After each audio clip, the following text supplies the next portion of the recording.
बिस्मिल्लाहिर्रहमानिर्रहीम। आज़ाद नाज़रीन, programme news time में खुशामदीद। मैं आपका मेज़बान नजम अली ख़ान। और आज सारा दिन जो सियासी हलकों में सबसे बड़ी बहस रही वो ये थी कि प्रेसिडेंट अलवी इंतख़ाबात की तारीख़ का ऐलान कर सकते हैं। ये बाखबर ज़राए से कहा जा रहा था कि आर्टिकल 48 की सब क्लास 5 के तहत वो इलेक्शन की तारीख़ का ऐलान करेंगे।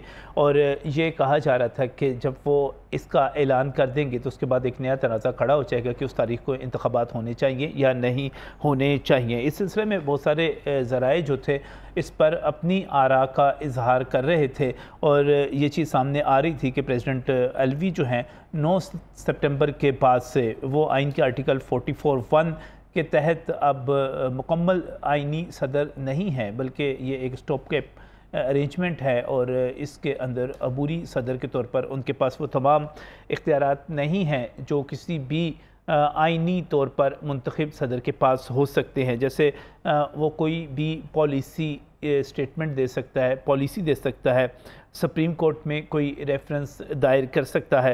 इलेक्शन की तारीख़ के इख्तियार जो है वो उससे पहले ही महरूम हो चुके हुए हैं। तो ये एक कानूनी बहस इसके साथ ही शुरू होगी। इसके साथ ही ज़राए का ये भी कहना है कि असल मसला ये है कि प्रेसिडेंट अलवी अगर इस किस्म की कोई इक़दाम करते हैं तो उसका नतीजा ये निकलेगा कि इस वक्त जो मईशत को बेहतरी की तरफ ले जाने वाले इक़दामात हो रहे हैं वो सियासी तनाज़ात की नज़र हो जाएंगे। और डॉलर जो तेज़ी के साथ नीचे में जा रहा है और इस वक्त भी 298 पे पहुंचा हुआ, तो ये एक मरतबा फिर आप डॉलर को ऊपर ले जाएंगे और ये एक साजिश का हिस्सा हो सकता है।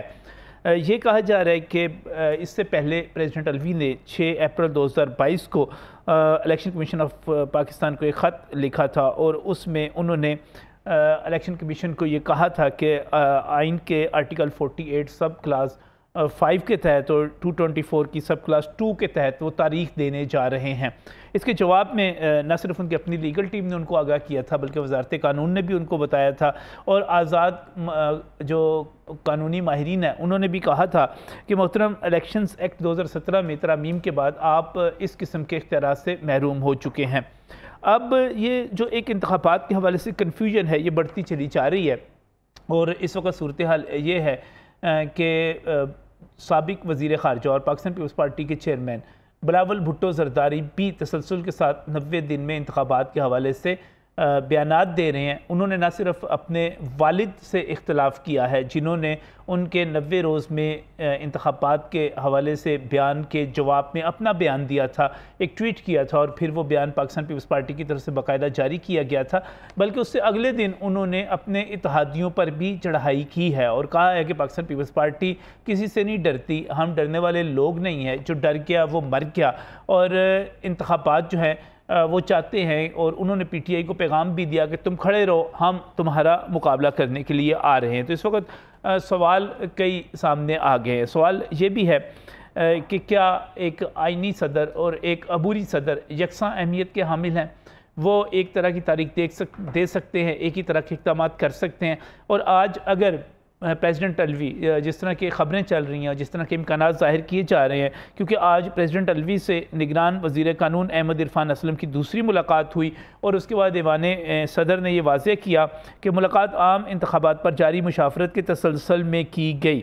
अब देखना यह है कि इंतखाबात कब होते हैं, क्योंकि इस वक्त जो सूरत हाल है उसमें आपकी हल्का बंदियाँ जो इलेक्शन कमीशन कबल अज़ वक्त पूरी करने की भी बात कर रहा है, उसके बावजूद भी आप जनवरी फरवरी से पहले किसी सूरत में इंतखाबात में नहीं जा सकते, जबकि ये हद जो है 9 नवंबर को पूरी हो रही है। इस पर कानूनी माहिरीन क्या कहते हैं, इस पर सूरत हाल क्या है, वो भी हम सुनते हैं और इंतखाबात के हवाले से जो दबाव बढ़ रहा है उसकी तरफ भी जाते हैं। और सबसे पहले मैं चाहूँगा कि हम पाकिस्तान पीपल्स पार्टी के रहनुमा बिलावल भुट्टो ज़रदारी ने जो बयान दिया उसकी तरफ चले जाएँ, क्योंकि ये बयान जो था बड़ा अहम था। इत्तेहादियों पर भी चढ़ाई की गई और अपने वालिद साहब की भी उन्होंने कहा कि मैं सिर्फ घर की बातों पर अपने वालिद का हुक्म मानता हूँ, आइन, सियासत और पार्टी पॉलिसी पर मैं जिसकी बात मानता हूँ वो पार्टी की सेंट्रल एग्जीक्यूटिव कमेटी है, बिलावल भुट्टो जरदारी के इस बयान के बाद अपने वालिद से भी उनका इख्तिलाफ सामने आया और उसके बाद उन्होंने इत्तेहादियों पर जो चढ़ाई की वो भी अहम है। बहस को आगे ले जाने से पहले, माहिरीन की तरफ जाने से पहले, आपको बिलावल भुट्टो जरदारी ने अगले रोज़ इत्तेहादियों के बारे में जो बात की वो सुनवाता हूँ। लंदन से सियासत करके पाकिस्तान का हैदराबाद चलाने के ख्वाब देखते, उनसे पूछे कि आपने इस शहर एक कतरा पानी नहीं दिया। सियासत में कहा जाता है कि आप डरते हो तो आप मरते हो, और आज अगर पाकिस्तान पीपल्स पार्टी जिंदा है, सियासी तौर पे जिंदा है, तो वो इसलिए कि हमारे कारकुन को शहीद किए गए, हम डरे नहीं। अगर हमारा चंद इत्तेहादी इलेक्शन से भाग रहे हैं तो उनको भागने दे। जब आप इलेक्शन से भागते हो तो कोई ना कोई आके आपका जगह ले लेगा। सही सही सही। बिलावल भुट्टो जरदारी की आपने तकरीर सुन ली, ज़बरदस्त तकरीरें कर रहे हैं आजकल।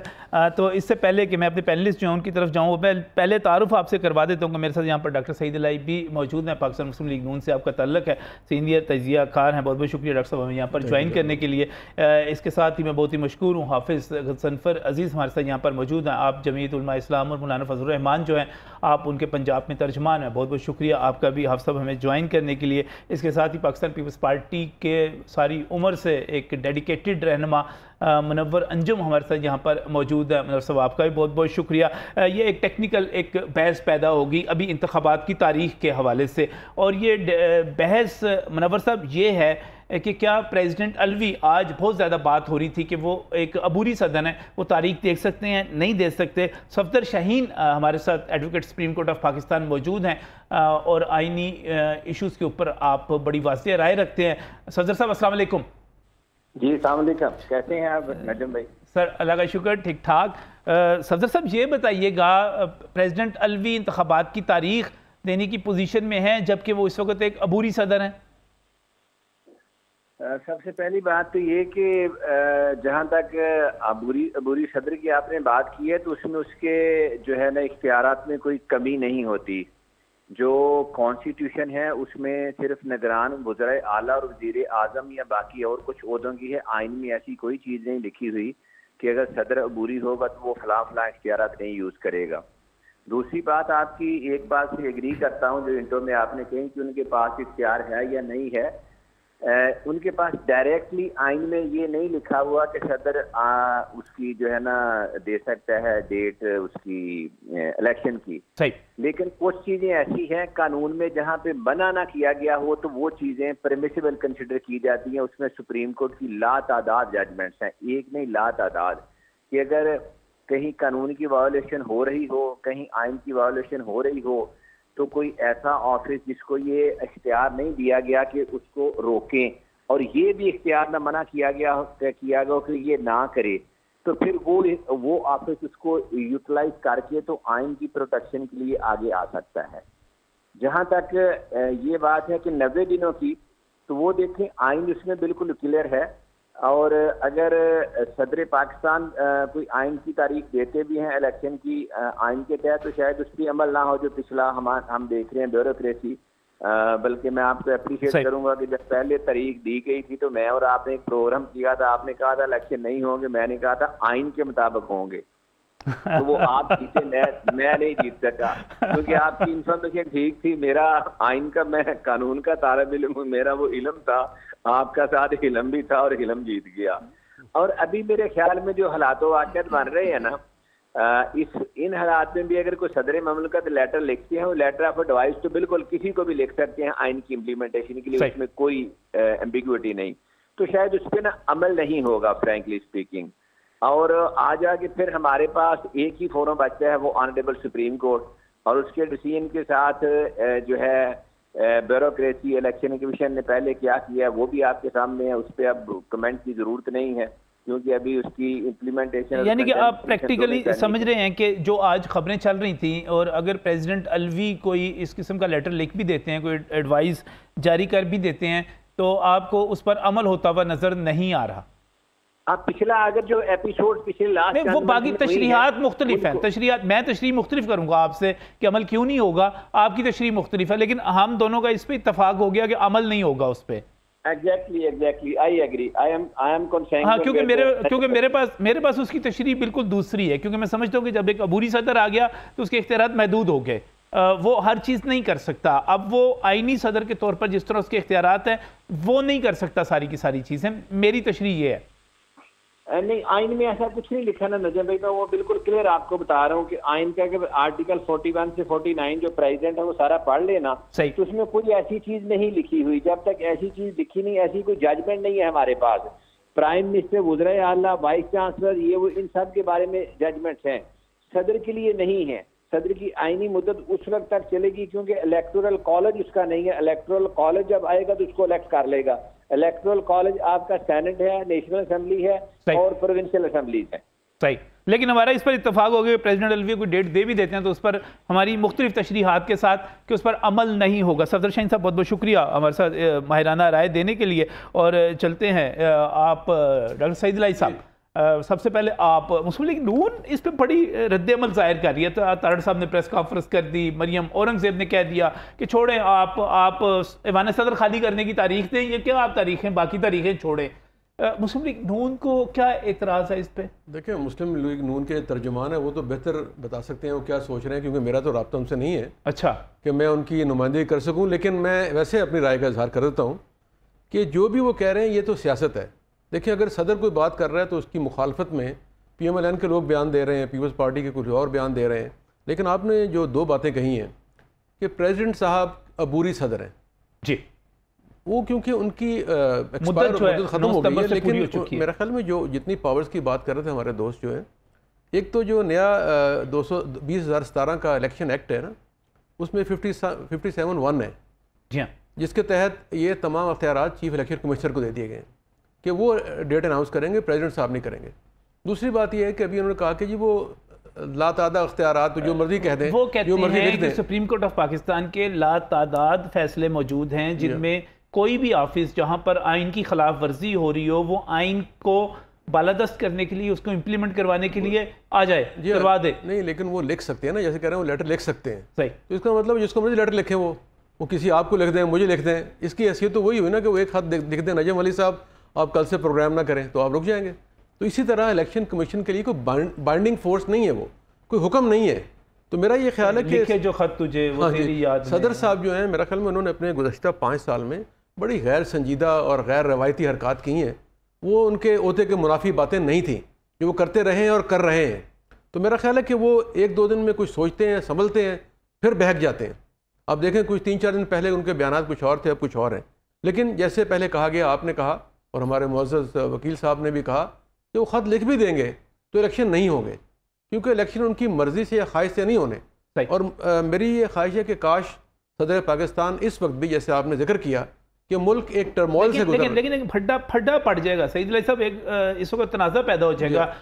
और सारी की सारी, जैसे आज सिर्फ इस खबर के आने के बाद ही हम इस पर बात कर रहे हैं, तो अगर कोई डेट आ जाती है तो उसके बाद क्या होगा, फिर एक काउंटडाउन शुरू हो जाएगा, फिर एक बहस शुरू हो जाएगी, फिर टीवी प्रोग्राम उसकी तरफ चले जाएंगे, इंतजामिया, हुकूमत, सियासी लोग, गैर सियासी लोग, सब की तवज्जो एक तरफ हो जाएगी। तो ये समझा जा रहा है कि शायद इसके नतीजे में बड़ा क्यास पैदा हो सकता है। आपने बिल्कुल सही निशानदेही की। आपने पहले भी जिक्र किया था कि सदर जो है उसका काम ये होता है कि वो खलफशार पैदा ना करे। इस मौके पे जब आपकी इकॉनमी, आपके लॉ एंड ऑर्डर, इनकी हालात अच्छे नहीं हैं, तो सदर पाकिस्तान को चाहिए कि वो एक पार्टी के सदर बनने के बजाय, या इमरान खान साहब के सदर बनने के बजाय, या PTI के नुमाइंदे बनने के बजाय मुल्क के सदर बने और मुल्क के मफादात को सामने रखें और उसके मुताबिक फ़ैसले करें। और ये जो मज़ा का खेज़ हरकत हैं, जिससे जैसे आपने कहा कि टर्मोइल होगा, चंद दिन अखबारी बयान आएंगे, कोर्टों में दरखास्तें जाएंगी और फिर नतीजा 0 होगा। ये बड़ी दिलचस्प सूरत है, क्योंकि इसमें सीक्रेट एक्ट के ऊपर, ऑफिशियल सीक्रेट एक्ट और आर्मी एक्ट के ऊपर उन्होंने जो अपने ज़ाती ट्वीट से ट्वीट किया, उधर से किया, वो प्रैक्टिकली कानूनी उसकी कोई पोजीशन नहीं बनी। वो अपनी जगह पर मौजूद रहे, वो अपनी जगह पर इंप्लीमेंट हुए, तो उसके बाद भी वान सदर ने ऑफिशियली उस पर कुछ नहीं किया। तो ये फिर एक ज़ाती हैसियत पे जब चीज़ आई थी बड़ी गड़बड़ हो जाती है। ये जो बहस शुरू हुई, ये बहस असल में इंतखाबात के हवाले से शुरू हुई उस वक्त जब मौलाना फजल रहमान लाहौर तशरीफ़ लाए और लाहौर में उन्होंने सीनियर सहाफ़ियों से एक तवील मुलाकात की। उसमें उन्होंने इंतखाबात के हवाले से पाकिस्तान पीपल्स पार्टी का भी कहा। उन्होंने कहा कि पाकिस्तान पीपल्स पार्टी अगर इंतखाबात के लिए पहले मान जाती जब मैं कह रहा था और तहरीक अदम एतमाद ना लाती तो फिर सब ठीक था, उस वक्त कर देते। तो फड्डा सारा जो है वो तो गज़नफर अजीज़ साहब आपकी पार्टी ने शुरू किया इंतखाबात के हवाले से। देखें, जो आप भी उस मुलाकात में मौजूद थे जब मौलाना फजल रहमान साहब ने इलेक्शन के हवाले से बात की है, तो इंतखाबात के हवाले से आपने मेरे ख्याल है उस मजलिस में एक दो सवालात बार बार किए उनके पॉइंट को मज़ीद क्लियर करने के लिए। इस बात पर तो वो क्लियर हैं कि इलेक्शन होनी चाहिए और अपनी मुद्दत के अंदर होनी चाहिए, लेकिन बुनियादी सवाल ये होता है कि क्या आप मुल्क की मारूजी सूरत हाल को इग्नोर करके इंतखाबात की तरफ जा सकते हैं? एक बात जिस पर अमन अमान का नुक्ता बड़ा अहम था। दूसरी चीज़ ये थी कि यही कौमी सलामती कमेटी थी, मरदमशुमारी की मंजूरी दी थी PTI की हुकूमत ने, मरदमशुमारी हुई, कौमी सलामती कमेटी ने उसकी मंजूरी दे दी। अब आइन ही ये कहता है कि कौमी सलामती कमेटी के मरदमशुमारी की मंजूरी देने के बाद इलेक्शन कमीशन बाउंड है इस बात के लिए कि वो दोबारा मुश्तरका मफादात की कौंसिल जो है, क्योंकि वो आईनी इदारा है जिसमें चारों वज़ीर आला भी शरीक होते हैं और पाकिस्तान पीपल्स पार्टी के वज़ीर आला भी उसमें शरीक थे। बिल्कुल CCI जो है ना जी बिल्कुल। तो उस हवाले से आइन ही ये कहता है कि 4 माह के अंदर अंदर जो इलेक्शन कमीशन है वो डिलिमिटेशन करेगा, नई हल्का बंदियाँ होंगी कौमी असम्बली की, सूबाई असम्बलियों की। अब वो प्रोसेस शुरू हो गया है। उसके लिए जितना ड्यू टाइम आइन में है वो तो ज़ाहिर चाहिए, उसके बाद फिर इंतखाबात का अमल शुरू होना है। इसलिए मैं समझता हूँ कि ये जो पीपल पार्टी की तरफ से ख़ास तौर पे 90 दिन वाली बात की जा रही है, ये पॉइंट स्कोरिंग के अलावा कुछ नहीं है। आइन ही के सारे तकाज़े हैं जिनको एक शिक नहीं है आइन की। जब आप उस पूरे आइन की तमाम शिकों को सामने रख कर पढ़ते हैं तो फिर वही प्रोसेस है जो इस वक्त मुल्क में चल रहा है, और अलबत्ता इसके अलावा कोई ऐसा अमल नहीं होना। साहब इस वक्त यानी कि 73 के आइन के तनाजुर में इंतखाबात का इल्तवा ही इस वक्त जो है वो जायज़ है। नहीं कोई इल्तवा नहीं हो रहा। मैं ये कह रहा हूँ कि जो आइन हल्का बंदियाँ जब हो रही हैं ना, हल्का बंदियाँ तो आइन का तकाजा है। जी हाँ, मरदमशुमारी के बाद ये मरदमशुमारी हो गई और एक ऐसी CCI मीटिंग हुई जिसमें खुद पाकिस्तान पीपल्स पार्टी के वज़ीर आला उस वक्त मुराद अली शाह मौजूद थे। उन्होंने कहा कि नई मरदमशुमारी रिजेक्ट कर देते, कहते नहीं हम नहीं करवाना चाहते, ये सारा फड्डा ही ना पड़ता। बल्कि उन्होंने कहा कि हमारे सारे तहफ़्फ़ुज़ात दूर कर दिए गए हैं और जितने हमारे तहफ़्फ़ुज़ात थे मरदमशुमारी के हवाले से हम उस मुतमईन होकर वहाँ से उठे हैं। ये सारी बातें उनके रिकॉर्ड पर मौजूद हैं। जब ये सारी बातें रिकॉर्ड पर मौजूद हैं तो फिर उसके बाद ये बात करना और 90 दिन तो 4 महीने तो ख़ुद उसके अंदर मौजूद है। ये अलग बात है कि इलेक्शन कमीशन ख़ुद ये कह रहा है कि हम उसमें 15 दिन या जो भी दिन है वो कमी करके उसको ज़रा थोड़ा सा जल्दी भी कर सकते हैं। तो जो ड्यू प्रोसेस है उसको चलना चाहिए, उसके मुताबिक सारी सियासी जमातें 90 दिन में 9 नवंबर तक इंतखाबात नहीं होते तो JUI ये समझती है कि ये आइन के मुताबिक ही है, कोई बहुत बड़ा इसमें कोई मसला नहीं है। बिल्कुल मसला नहीं, बिल्कुल मसला नहीं है। मुनव्वर रंजन साहब बहुत बहुत शुक्रिया, आप भी तशरीफ़ लाए। सबसे पहले तो आप मुझे बताएं कि आप किसके साथ हैं? आप बिलावल भुट्टो जरदारी के साथ हैं या आसिफ जरदारी के साथ हैं? देखिए जी, मैं समझता हूँ कि पाकिस्तान पीपल्स पार्टी की जो क़यादत है, उनके पार्टी वर्कर, पार्टी लीडर सब मुत्तहिद हैं आसिफ अली जरदारी और बिलावल भुट्टो जरदारी। नहीं सर, दोनों के अलग-अलग है ना, ऐसी बात नहीं है। मौक़िफ़ अलग अलग हो सकता है, नज़रिया अलग अलग हो सकता है, लेकिन क़यादत जो है वो मुत्तहिद है। क़यादत की उनकी सरबराही में पार्टी से वर्कर से लेके पार्टी लीडर तक। नंबर 1, जिस तरह नवाज शरीफ और शहबाज शरीफ मुत्तहिद हैं, उसी तरह आसिफ जरदारी और बिलावल भुट्टो भी मुत्तहिद हैं। नंबर 2 बात ये है कि जो इस वक्त इशू चल रहा है ना, वो इशू चल रहा है। आपको याद होगा आपके प्रोग्राम में मैंने कई दफ़ा ये बात दोहराई कि मुझे ख़तरा जो है वो 2023 के इलेक्शन का है। ये बात मैंने 2022 में भी कही थी, आपके चैनल पे भी कही और भी चैनल पे मैंने कहा ये जो 15 साल का सेटअप आया था ना जमहूरियत का, वो सेटअप अल्लाह करे हम चौथे 5वें साल में एंटर हो जाएं और ये सेटअप अगले 5 साल में एंटर होकर हम अगला चौथा 5वां साल पूरा करने में कामयाब हो जाए, तो फिर जमहूरियत इस मुल्क पे डीरेल नहीं होगी। अभी जो सूरत हाल नज़र आ रही है वो ये आ रही है कि जो बात पहले आपने की प्रेसिडेंट साहब की, तो प्रेसिडेंट साहब का तो वो पहले दिन से ही वो तरीके इंसाफ के वर्कर बन कर उन्होंने काम किया है वो सदर जो होता है, वो जब सदर बन जाता है ना, तो तमाम जमातों का सदर होता है, तमाम लोगों का वो सदर होता है, और उसके पास सिर्फ आइनी इख्तियार जो होते हैं उसके तहत वो इम्प्लीमेंट काम कर रहा जो सदर थे तो वो पाकिस्तान पीपल्स पार्टी के सदर थे। नहीं, ऐसी बात नहीं। जरदारी साहब ने तो सबसे पहले अपने सारे इख्तियार जो है वो पार्लियामेंट को दे दिए। उन्होंने अपने पास कोई इख्तियार नहीं रखा, उन्होंने दे दी है। सो उन्होंने तो सारे इख्तियार पार्लियामेंट को दे दी, कोई अपने इख्तियार दूसरी पार्लियामेंट को नहीं देता। जरदारी साहब का जो सबसे बड़ा कारनामा है वो यही है। बहरहाल रहेगी बात कि कोई इख्तलाफ की बात, तो मैं नहीं समझता कि कोई पीपल्स पार्टी के अपना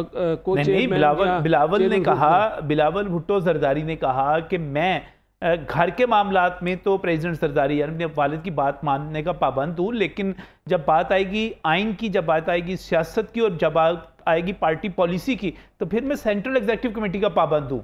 जी ऐसे ही है जी, हम लोग सेंट्रल एग्जीक्यूटिव कमेटी की जो सदारत है वो दोनों मिलकर करते हैं। जरदारी साहब उसमें मौजूद होते हैं और उसमें बिलावल साहब भी होते हैं, उनकी को अपने वहाँ पे मिलकर उनकी सदारत होती है। और इस वक्त जो है वो इस वक्त भी वो एक पेज पे है। आपने जरदारी साहब का बयान कुछ तो रोड मरोड़ के मीडिया ने पेश किया, एक दो चैनल ने ट्वीट थे, लेकिन उसमें उन्होंने ये कहा है कि आइन उनका लिखा हुआ आपने खुद जारी किया, मेरे पास तो आपके जरिए आया, मैंने भेजा आपको, लेकिन उसमें उन्होंने ये नहीं कहा कहीं पे भी कि जी मैं चाहता हूँ कि 120 दिन में हो जाए या 140 दिन में हो जाए। मैंने आपको बिल्कुल भेजा। उन्होंने ये ज़रूर कहा कि आइन के मुताबिक जो है इलेक्शन कमीशन का काम है उसके इंतखाबात की डेट देना, तो इलेक्शन कमीशन इंतखाबात की डेट दे और हम इलेक्शन कमीशन के साथ है। उन्होंने बिलावल साहब भी कह रहे हैं कि आइन के 90 दिन पर चीफ इलेक्शन कमिश्नर पर मुकम्मल एतमाद करते हैं। जरदारी साहब ने कहा, बिल्कुल कहा उन्होंने, सियासत से पहले हम मईशत की फिक्र करते हैं। जरदारी साहब ने कहा, जरदारी साहब ने कहा SIFC के फैसले जो है उनके तहत हुकूमत जो आगे बढ़े, इक़दामात करे। जरदारी साहब ने कहा, मैं कब कह रहा हूँ नहीं कहा, मैंने भेजा आपको, मैंने जो स्टेटमेंट थी जरदारी साहब की, बिलावल साहब की, मैं पंजाब में सारी मैं ही इशू करता हूँ, और वो उसमें बिल्कुल जरदारी साहब ने सारी बातें की हैं। लेकिन उन्होंने ये भी कहा है, उन्होंने कहा जी कि आप जो है मिशित इंतखाबात की उन्होंने ये बात कही है, लेकिन मैं समझता हूँ अपना जो मेरा एक पोलिटिकल वर्कर की हैसियत से, अगर ये इलेक्शन डिले होते हैं ना तो ये बहुत डिले हो जाएंगे। इलेक्शन टाइम पे होने चाहिए, 90 दिन में होने चाहिए, और ये आइनी रिक्वायरमेंट भी है। इसके अलावा जो बिलावल साहब बात कर रहे हैं वो भी यही कर रहे हैं कि वो भी आइन के तहत बात कर रहे हैं कि 90 दिन में इंतखाबात होने, जिसकी डेट 14 नवंबर बनती है। 14 नवंबर से पहले इंतखाबात होने चाहिए।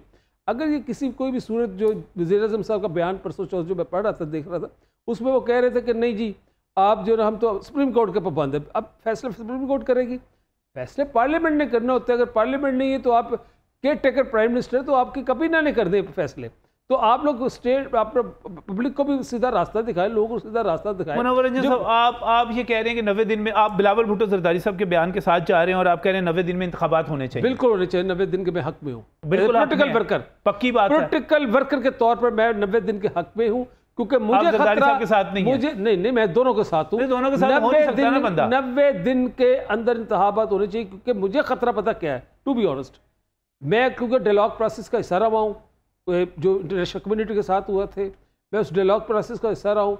जब साके जमहूरियत जब बनी तो मैं फाउंडर था, नवाज शरीफ साहब के साथ वहाँ गया था, जाके मैंने 10 पॉइंट एजेंडा बनाया।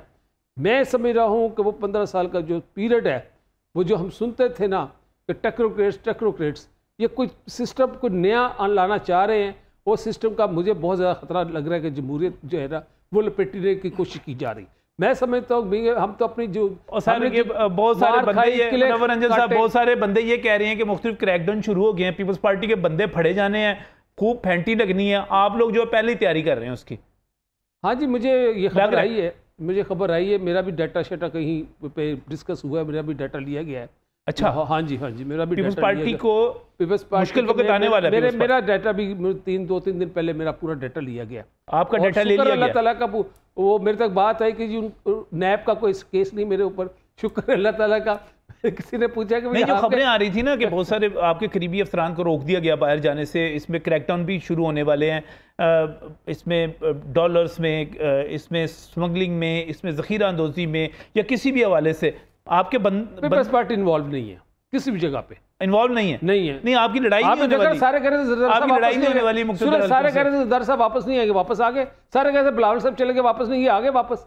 तो हम तो हमारी लीडर तो पाकिस्तान में बैठी हुई है, हम तो हर फेस करने के लिए तैयार बैठे हुए हैं जैसा भी हो, लेकिन हम जमहूरियत के साथ खड़े हैं, हम जमहूरी लोग हैं। हम चाहते हैं पाकिस्तान में इलेक्शन हो और जो इक़्तिदार में जीत कर आए, ये नहीं कि मैं पार्टी जीत के आए, जो इक़्तिदार में जीत कर आए उसका इक़्तिदार हैंडओवर होना चाहिए। चलें ठीक है, बाकी बात करते हैं। इसको एक ब्रेक की तरफ जाना है, ब्रेक से वापस आते हैं तो बात को आगे बढ़ाएंगे। अब ये बाहर जाने की बात कर दी, पता नहीं यहाँ पर सहीले सब मौजूद हैं, अब हम कोई बाहर बैठे हुए हैं, हम कोई बाहर बैठे हुए, सारा यही छेड़ देते हैं, पता नहीं क्यों छेड़ते हैं। ब्रेक के बाद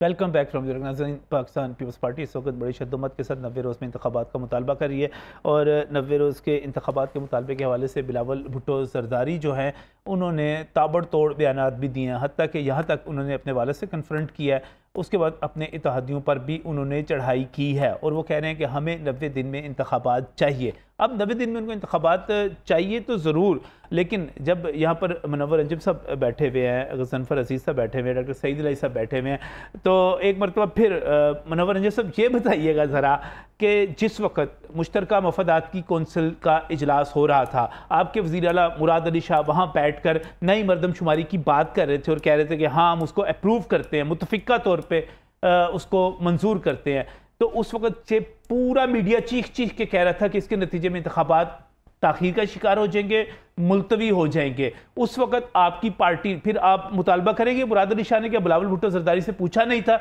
या बिलावल जो मुराद अली शाह उनके खिलाफ कार्रवाई होनी चाहिए? नहीं, ऐसी बात नहीं है, मैं समझ रहा था उस वक्त जो बात हुई थी डेट पे कोई बात नहीं थी, उस वक्त ये हुआ था कि मरदमशुमारी होनी चाहिए की बात थी ना, मरदमशुमारी होनी चाहिए ना, उन्होंने कहा होनी चाहिए। अच्छा अभी भी हम कहते मरदमशुमारी करे, उससे इलेक्शन का तलक, इलेक्शन तो करवाए। जब आप नई मरदमशुमारी के ऊपर इंतखाबात करवाने हैं तो उस पर नई हल्का बंदियां होंगी सर, कॉमन नई मरदमशुमारी अखबारात उठा के देख ले, आप टीवी प्रोग्राम उठा के देख ले, जगह जगह यही बात होती है। 3 महीने बहुत होते हैं, इलेक्शन कमीशन जो होता है 3 महीने में हल्का बंदियां नहीं होती, 5 साल इलेक्शन कमीशन। नई मरदमशुमारी हो गई ना, मेरी बात सुन ले, मुराद अली शाह ने अप्रूव की, सुने तो सही, 5 साल की टाइम बहुत होता है, इलेक्शन कमीशन हर वक्त तैयार होता है, इलेक्शन कमीशन कल के वोट करा देगा, यहाँ पे कल वो इलेक्शन करवा सकता है, उसके पास अगर आपके मुराद अली शाह साहब ये ना कहें कि नई हल्का बंदियां, नई मरदमशुमारी, नए सारा कुछ करें, उससे क्या फर्क पड़ा? उससे कोई फर्क नहीं पड़ता, उसको आप आराम से कराते रहे, बाद में करा ले, आप इलेक्शन तो कराए ना 90 दिन के अंदर, इलेक्शन का उसका नहीं है। आप मंजूरी ना, आप कहते हैं कि नहीं हम नई मरदमशुमारी पर नहीं करवा रहे, हम पुरानी मरदमशुमारी पर करवा देते हैं, तो वो हो जाते। आपके वजीर आला वहां पर क्या कर आए उस वक्त? आप ठीक थे, आप ठीक है, उनका केला वोट था। आप क्या समझते हैं? एक केला वोट था उनका, बाकी तो सारे वोट तो फिर वो ना देते, इख्तिलाफ कर लेते। आज भी तो बिलावल भुट्टो जरदारी अकेले बैठे हुए हैं ना। वोट ने क्या करना था, उन्होंने वोट भी नहीं किया, उन्होंने कहा कि जी मेजोरिटी आप, उन्होंने तो वोट भी नहीं किया था उसमें, आपने शायद नहीं सर, मुत्तफिका अगले दिन हर जगह पे कहा गया कि ये फैसले मुत्तफिका तौर पर हुए। अब आप भी समझते हैं हर बात को, मैं आपको क्या समझाऊं, लेकिन मैं ये समझता हूं कि वो गलत है, यही गलत है। इलेक्शन का करवाने का तलक मरदमशुमारी से नहीं है। चलो जी गज़नफ़र साहब, बिल्कुल तलक ही कोई नहीं है, आप ऐसे ही कह रहे थे कि ये सारी बुनियाद आपने उस पर रख दी। ये बात नहीं है सर, देखें मरदमशुमारी होती है, मरदमशुमारी के नतीजे में करोड़ों लोग नए वोटर बनते हैं, नए वोटर बनते हैं। अगर आप पिछली मरदमशुमारी पर इलेक्शन करवाते हैं तो फिर आपने मरदमशुमारी करवा के इतने सारे लोगों को, यहाँ पर आप गलत हैं, यहाँ पर आप गलत है। जो नए वोटर बने थे, जो 2 करोड़ नए वोटर बने थे, वो हल्का बंदियों के बगैर ही वोटर लिस्टों का उसका हिस्सा बन गए थे और वो पुराने हल्कों में अपने अपने इलाके में वोट देने के लिए बाख्तियार हो गए। 11 करोड़ 70 लाख की वोटर लिस्ट है, 2 करोड़ का इजाफा तकरीबन। जो नए वोटर का नहीं है हजूर, वो जो नए वोटर बने थे वो तो वोटर तो अब भी बन रहे हैं, वोटर तो अभी भी बन सकते हैं। आप जाए वेबसाइट पे भी जाए, बनने के अलावा देखिए बुनियादी बात यह है कि हल्कों की डायनामिक्स चेंज हो जाती है, उनकी जो पूरी डेमोग्राफी, उसके अंदर आपने जो हदबंदी रखी हुई है कि हल्कों के अंदर एक हल्के में सूबाई और कौमी में कितने वोटर होने चाहिए, ये सारी चीज़ें उसके अंदर देखनी पड़ती हैं। ज़ाहिर है उसके हिसाब से फिर नई हल्का बंदी, ये तो आइन का तकाजा है, आइन की हदूद ये कहती हैं, आइन की शिकों के मुताबिक ये नई हल्का बंदियाँ और फिर उसके साथ साथ नई वोटर लिस्टें, उसके मुताबिक नए हल्कों का तयन करने के बाद ये इलेक्शन की तरफ जाना, ये आइन का तकाजा है। नहीं, तो डिले ये टैक्टिक्स है, नहीं, डिले ऐसी कोई टैक्टिक्स बात नहीं है। है। ये इलेक्शन कमीशन आज अनाउंस कर दे, उसकी तैयारी पूरी है। इलेक्शन कमीशन की तैयारी पूरी है। वो आज अनाउंस कर दे कि इलेक्शन जो है वो 10 नवंबर को होंगे, वो हो सकते हैं। वो आज अनाउंस कर दे, अभी सितंबर में बैठे हैं कि 10 अक्टूबर को होंगे, 10 अक्टूबर को इलेक्शन हो जाएगी। कोई जादू इलेक्शन की इतनी बात नहीं उसके पास। पूरे मुल्क की नई हल्का बंदियां करना कोई एक खेल तो नहीं है कि आप एक अभी तो वो हल्का बंदियां जो है, मुझे याद है जब बलदियाती इंतखाबात में होती है तो वो हल्का बंदियां फिर जाके चैलेंज भी हो जाती हैं, उससे अगला काम पड़ जाता है और फिर अदालतों से स्टे आ जाते हैं। ये काम तो बड़ा लंबा जा सकता है। ये तो बड़ा तो फौरी फैसले होते हैं उन दिनों में, आपको पता है कि अदालतें फिर उस वक्त किस तरह काम करती हैं। देखिए एक मैं आपको बताता हूँ, जब हल्का बंदियां होती हैं उसके बाद बनते हैं एपलेट टर्मिनल। एपलेट टर्मिनल में भी लोग जो है मुतमईन नहीं होते, उसके बाद वो हाई कोर्ट और सुप्रीम कोर्ट में चले जाते हैं। बल्दियाती इंतखाबात के हवाले से ये अक्सर होता रहा है कि उनके ऊपर स्टे आ जाते हैं, हुक्म इम्तनाई आ जाते हैं। जब आपकी हल्का बंदियों पर हुक्म इम्तनाई आ गए, स्टे ऑर्डर्स आ गए, तो फिर आपके इंतखाबात बहुत आगे चले जाते हैं। गोमा गो जो है ना, इस सूरत हाल से निकलना चाहिए अवाम को।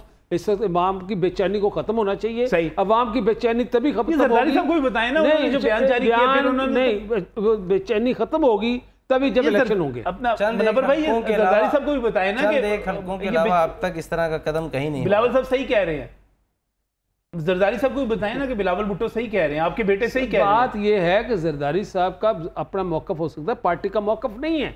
पार्टी का मौकफ वो होता है जो सीसी का मौकफ होता है। सीसी का मौकफ ये है कि 90 दिन में इलेक्शन होने चाहिए। सीसी का जो हमने प्रेस रिलीज इशू की थी, आपको मैंने भेजी थी, उसमें हमने क्लियर कट कर सीसी की अगली मीटिंग लाहौर में, अब अगली मीटिंग लाहौर में, उसमें फैसला होगा।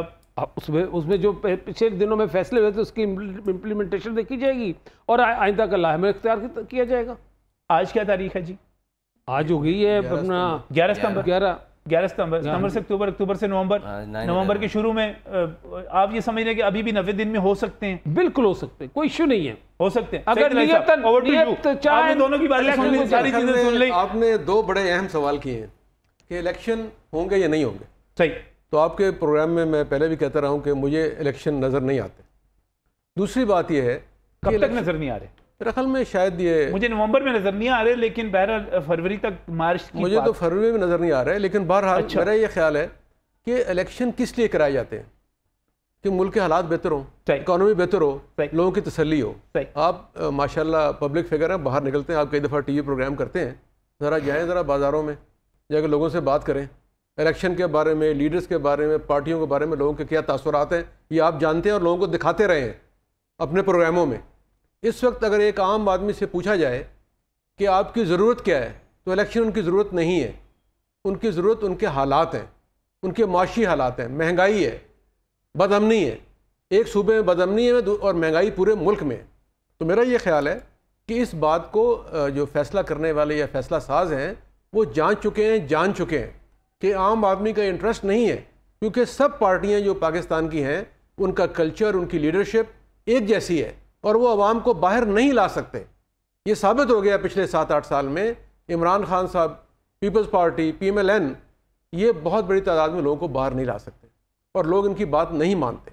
तो मेरा ये ख्याल है कि ये जो कहना कि 90 दिन में कराया जाएगा, ठीक, अच्छी बात है, ये कहना चाहिए। और जो आपने बात की थी, बिलावल साहब ये कह रहे हैं, देखिए पीपल्स पार्टी और PMLN और उनके 12 इत्तेहादी जो थे, जब वो 1.5 साल हुकूमत कर चुके हैं तो शदीद तनकीद का निशाना बने हैं। उन पर बहुत से बोझ भी आए हैं, परेशानियां भी आई हैं और पब्लिक ने उसे रिजेक्ट किया है, महंगाई की वजह से और फैसलों की वजह से, जो मजबूरियां थी। आप ये कह रहे हैं कि इस वक्त अवाम की डिमांड ही नहीं है? नहीं, डिमांड नहीं है। दूसरी बात आपने बिलावल साहब की मैं करना क्या चाह रहा था कि बिलावल साहब ने एक स्टैंस लिया, जो वो निकले हैं तो वो लोगों की पल्स समझ रहे हैं और उसके मुताबिक बात कर रहे हैं। नहीं, आप कह रहे हैं एक तरफ इलेक्शन डिमांड ही नहीं है, दूसरी तरफ बिलावल भुट्टो इलेक्शन की बात एसोसिएट कर रहे हैं वो बाकी अपने इत्तेहादियों से। यानी वो जो जिम्मेदारी सब पे आती थी, देखे ना PDM में भी पीपल्स पार्टी बतौर इत्तेहादी शरीक रही है, PDM छोड़ गई थी वो। तो इसलिए पीपल्स के साथ नहीं हमरे थे पहले, बाद में हुकूमत में थे, हुकूमत में थे ना, तो हुकूमत में पहले भी आप PDM का हिस्सा थे, हुकूमत में छोड़ गए थे। मैं यही कह रहा हूँ कि हुकूमत में इत्तेहादी तो रहे ना, तो बोझ उन पर भी आएगा। तो मेरा ये ख्याल है कि बिलावल साहब कोशिश कर रहे हैं कि वो बोझ उतारें और लोगों को ये कहें कि भाई इनका काम था, हमारा नहीं है। इसीलिए वो PDM के लीडर्स पे भी इतराज़ कर रहे हैं। लेकिन बहरहाल मैं अपने मौके पे फिर उसी पे वापस आता हूँ कि लोगों की इस वक्त कोई इलेक्शन की डिमांड नहीं है। सियासी वर्कर्स की ज़रूर है, हमारे दोस्त बैठे हैं, बड़े नामवर सियासी वर्कर हैं, इनकी डिमांड है, लेकिन आवाम की नहीं है। और दूसरी बात यह है कि ये सारी पार्टीज जो हैं इस पर इलेक्शन लड़ने के काबिल भी नहीं है। ये भी आप जानते हैं, आपने भी मुख्तलिफ सर्वे किए, मैंने भी किए हैं। तो मेरा ये ख्याल है कि इन तमाम मारूजी हालात में इलेक्शन वक्त पे नहीं हो सकते। और दूसरी बात यह है कि अगर इलेक्शन होंगे भी तो उसका नतीजा सिफर निकलेगा, उससे मुल्क की बेहतरी वाक़या नहीं होगी, उसमें कोई महंगाई कम नहीं होगी, उसमें कोई पोलिटिकल स्टेबिलिटी नहीं आएगी, क्योंकि महंगाई कम करने के लिए, इकॉनमी ठीक करने के लिए पोलिटिकल स्टेबिलिटी ज़रूरी है और वो नहीं आ सकती इलेक्शन से।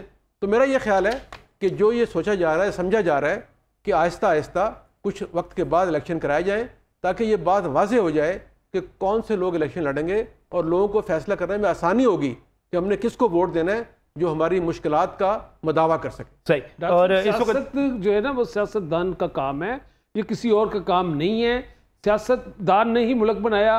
आप देखें क्या वो कर नहीं रहे ना जी, डॉक्टर साहब क्या यूफा के दौर में महंगाई हुई थी, क्या उस पर काबू पा लिया गया था? क्या अपना यही खान ने आके मुल्क तोड़ दिया? आपसे इख्तिलाफ नहीं कर रहा। हाँ, मैं आपसे ने आके आपको ट्रक की बत्ती के पीछे लगा दी, उसको कर सका? शर्म ने आके रोशन ख्याली दिखाई और वो महंगाई को कम न कर सका। महंगाई तो माशाल्लाह नहीं है ना, इस वक्त तो एक ऐसी हुकूमत है, ये जो सेटअप ला के वो जो यानी केयर टेकर गवर्नमेंट जो है वो जिस तरह बनी है, आपके प्राइम मिनिस्टर और कायदे हिज़्ब इख्तिलाफ बैठ के 12 घंटे मशवरा करते रहे और फिर ऐलान किया। अच्छा, इसमें इंतखाबात के हवाले से जो बात की जा रही है वो ये बात की जा रही है नासिन के जो प्रेसिडेंट है वो कोई भी तारीख दे सकते हैं इस वक्त, क्योंकि वो ये कह रहे हैं कि मेरे पास इख्तियार मौजूद है। इस वक्त सलाह मशवरे हो रहे हैं और क्या प्रेसिडेंट जो हैं वो आइनी तौर पर अपनी मुद्दत पूरी होने से पहले तक जो सदर थे उन्हीं इख्तियारात के साथ हैं या नहीं हैं, इस पर माहिर कानून है advocate supreme court of Pakistan Rana Zafar Iqbal हमारे साथ टेलीफोन लाइन पर मौजूद हैं। राना साहब अस्सलाम वालेकुम। वालेकुम अस्सलाम। राना साहब, एक बड़ी खबरें आ रही हैं कि प्रेसिडेंट अलवी जो हैं वो कोई इलेक्शन की तारीख दे सकते हैं, दे देंगे, दे सकते हैं वो? देखें, जो सूरत हाल चल रही है इसमें सारी कौम को एक अजीब से मखमसे में डाल दिया है। अच्छा। सदर साहब कहते हैं मैं दे सकता हूँ, बाकी कहते हैं इलेक्शन कमीशन देगा, इलेक्शन कमीशन को इंडिपेंडेंट कर दिया गया है इस दौरान। लेकिन ये सारी बातें डिबेट के तौर पे आ रही हैं कि सदर साहब दे सकते हैं या नहीं दे सकते। अगर दे सकते होते तो कब के दे चुके होते, लेकिन वो नहीं दे सकते। बात कर रहे हैं अपनी पार्टी में अपने आप को लाइव रखने के लिए। बाकी रह गया जो गुफ्तगू मैंने दोस्तों की सुनी अभी तक थोड़ी सी, कि इलेक्शन किस वक्त होंगे और कैसे होंगे। असूली तौर पे तो सब कुछ कॉन्स्टिट्यूशन के तहत होना चाहिए। जो कॉन्स्टिट्यूशन कहता है उसके मुताबिक आगे बढ़ना चाहिए, वही इसका इलाज है। चाहे उसमें किसी को फायदा हो या किसी को नहीं। आइन राना साहब, आइन क्या कहता है कि 90 दिन में इंतखाबात हो जाएं, या आइन ये कहता है कि अब नई मरदमशुमारी हो गई, अब हल्का बंदियां हों और उस पर इंतखाबात हो? आइन क्या कहता है? आइन का भी पता नहीं चल रहा ना। नहीं, आइन कहता है 90 दिन में इलेक्शन हो। अच्छा। अब आइन उसके साथ ही कहता है कि अगर कोई ऐसी चीज होगी जैसे बेनजीर भुट्टो साहब का की शहादत हुई और इलेक्शन 1 महीना आगे चले गए, 2 महीने आगे चले, कितना वक्त आगे गए, तो अभी एक बात आ गई कि प्रोसेस में, इलेक्शन कमीशन के प्रोसेस में हल्का बंदियों के बगैर तो इलेक्शन हो नहीं सकता, क्योंकि 5 साल के लिए इलेक्शन है और हल्का बंदी होगी तो प्रॉपर आज की मौजूदा सूरत हाल के मुताबिक वो इलेक्शन हो जाएगा। और पिछले 5 साल पहले जो हल्का बंदी थी उसके मुताबिक पिछले 5 साल में हुकूमत हो चुकी है। तो हल्का बंदी अब 30 नवंबर की सुनहरी तारीख दी है उन्होंने, उससे कंप्लीट हो जाएगी और अगले 2 महीने में इलेक्शन हो जाएगा। इलेक्शन तो होगा और हम चाहते भी हैं कि इलेक्शन हो जाए। बाकी है कि फौरी तौर पे गरीब आवाम के लिए, आम आवाम के लिए, सफ़ेद पोश लोगों के लिए महंगाई का बहुत बड़ा प्रॉब्लम है। उसका बोझ हम आवाम या लोग जो। अच्छा, मुझे बताइएगा अगर प्रेसिडेंट अलवी कोई तारीख अनाउंस कर देते हैं, कोई भी तारीख, तो उसकी अहमियत क्या होगी? उसकी क्या अहमियत होगी? देखिए, अगर वो अनाउंस कर देते हैं तो फिर उनके वो चैलेंज हो जाएगा सुप्रीम कोर्ट में। फिर वो इलेक्शन कमीशन उस पर एतराज़ात कर देगा कि हम तो कर ही नहीं सकते, हाथ खड़े कर देगा। क्या होगा उसके ऐलान करने से? कोई फर्क नहीं पड़ेगा। कमीशन जब हाथ खड़े कर देगा कि मैं नहीं करा सकता, मैं तो हल्का बंदियां कंप्लीट कर रहा हूँ, 1-2 महीने में मेरी कंप्लीट होने वाली है। इलेक्शन कमीशन ने तो पंजाब और खैबर पख्तूनख्वा के इंतखाबात पर भी हाथ खड़े कर दिए थे और फिर नहीं हुए थे। फिर नहीं, देखिए फिर नहीं होंगे ना। जब इलेक्शन कमीशन जिसकी मशीनरी है, जिसके पास सारी चीजें हैं, जो इंडिपेंडेंट भी है, और मौजूद पिछली रजीम ने तो उसे और ज्यादा इंडिपेंडेंट कर दिया है। तो वो इलेक्शन वही कराएगा और उसी ने इलेक्शन, उसी की डोमेन है, उसी ने करने हैं। लेकिन जो तारीख के मामले हैं और जो आइन की 90 दिन वाली बात है, इस पे भी डिबेट चलती है, आइन में उसी की गुंजाइश भी निकल आती है। लेकिन आपको कोई तारीख अनाउंस भी हो जाए तो आपको होते हुए नजर नहीं आ रहे। बहुत बहुत शुक्रिया। राना जफर इकबाल हमारे साथ मौजूद है टेलीफोन लाइन पर, और वो ये कह रहे थे कि अगर अनाउंस हो भी जाए तारीख तो उससे कोई फ़र्क नहीं पड़ता। लेकिन ऐसा नहीं लग रहा कि इस वक्त जो है बिलावल भुट्टो जरदारी और प्रेसिडेंट अलवी इकट्ठे हैं? इकट्ठे तो नहीं है। देखिए, वो तो उन्होंने कहा है कि अगर हमें ज़रूरत हुई तो हम PTI से मिलकर इलेक्शन लड़ेंगे। कई बातें पीपल्स पार्टी के जो मुख्तलिफ कॉर्नर हैं उनसे आ रही बात, ये मैं पूछता हूँ आपसे, ये सवाल बड़ा अहम है। हाँ जी, एक बात आपसे और करनी थी। आपने बार बार एक सवाल पूछा है कि सदर अलवी अगर लेटर जारी कर दें तो उसके लेटर की हैसियत वही होगी जो आपके लेटर की होगी। अगर आप भी जारी कर दें ना, इलेक्शन कराए जाएं, अच्छा, तो बस यही हैसियत होगी उनकी। नहीं, प्रेसिडेंट इज प्रेसिडेंट, लेकिन की अलामत है। और मैं फेडरेशन ऑफ पाकिस्तान को जब कॉन्स्टिट्यूशन को पढ़ रहा था, लेकिन उनके अख्तियार में शामिल नहीं, तो आर्टिकल 41 से मैंने देखा और वो 48 49 कहाँ तक, मेरे बारे में तो नहीं था ना, वो सदर के बारे में था। लेकिन 48 उसमें 5A फलां जितने भी है ना, हाँ जी, उसमें इलेक्शन का जिक्र नहीं है, कहीं भी इलेक्शन डेट का जिक्र नहीं है। वो 2017 के जो इलेक्शन का नया आर्टिकल आया है उसमें फैसला हो गया कि वो इलेक्शन कमिश्नर चीफ। चले मैं गजनफर अजीज साहब से एक राय लेना चाह रहा हूँ। गजनफर, आपको लग रहा है कि आने वाले दिनों में पीपल्स पार्टी और PTI एक ही ट्रक पे होंगे? मुझे नहीं लगता ऐसा कोई सूरत हाल सामने। आपको नहीं लगती? मुझे नहीं लगता। असल में बुनियादी बात यह कि इलेक्शन के अलावा बाकी कोई ऐसा इशू नहीं है। पीपल्स पार्टी और PTI पूछ रहा हूँ, मैं समझ रहा हूँ, मैं समझ रहा हूँ। वो तो फिर उनसे पूछेंगे, मैं पीपल्स समझ पार्टी रहा हूँ। नहीं, मैं राय पूछ रहा हूँ, सियासी कारकुन है, समझते हैं, देखते हैं उनकी तरफ। असल में वो तो कंक्लूड करेंगे ना इस जरदारी साहब के पास ये हिकमत अमली मौजूद है, उनके पास ये सियासी सूझबूझ भी है। किनके पास?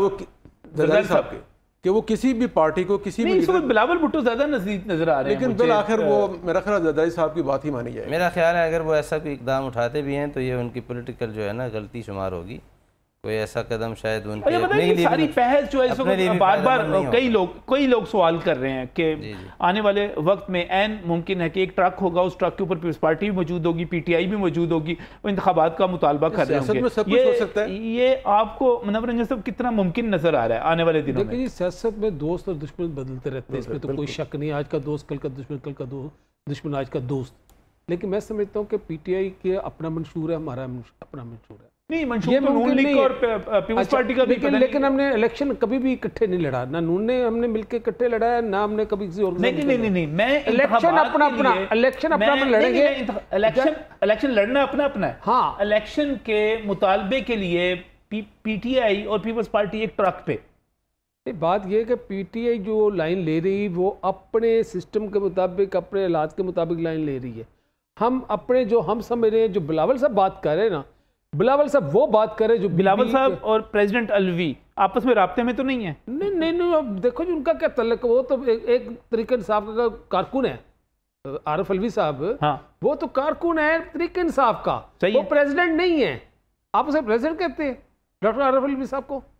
तो जरदारी साहब भी तो पीपल्स पार्टी के कारकुन ही थे ना? नहीं, उन्होंने वो भी प्रेसिडेंट नहीं थे। फिर इस तरह कैसे वो कारकुन थे? वो हमारी सारी जो जितने इख्तियारात थे वो सारे के सारे प्राइम मिनिस्टर के पास थे।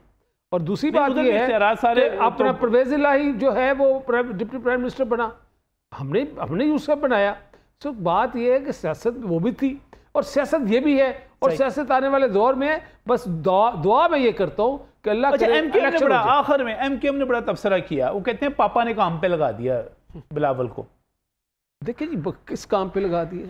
ये सियासत करना उनका काम है। अच्छा, ठीक है। बेनजीर भुट्टो का बेटा जुल्फकार अली भुट्टो का नवासा वो सियासत करने निकला है, और देखिए कितनी दिलेरी से अवाम में कैसे निकला है। आपने आज की उनकी तस्वीरें मैंने आपको भेजी हैं कि वो बिल्कुल सिक्योरिटी की परवाह नहीं की, लोगों में गुल मिल गया। हालांकि परवाह करें भाई, हालात खराब है, उनको पैगाम दे कि वो परवाह करें सिक्योरिटी। PTI इस वक्त जिस सियासी सूरत हाल से दो चार है उसके साथ हाथ मिलाने की गलती जमात इस्लामी के अलावा कोई नहीं कर सकता। जमात इस्लामी के अलावा कोई नहीं कर सकता। बहुत बहुत शुक्रिया मेरे जो पैनलिस्ट हैं यहाँ पर, उनकी तशरीफ आवरी का, और जो सियासी सूरत हाल है नाज़रीन वहाँ पर बात से हो चुकी। आज का प्रोग्राम ख़त्म करते हैं, इजाज़त दीजिए, अल्लाह हाफ़िज़।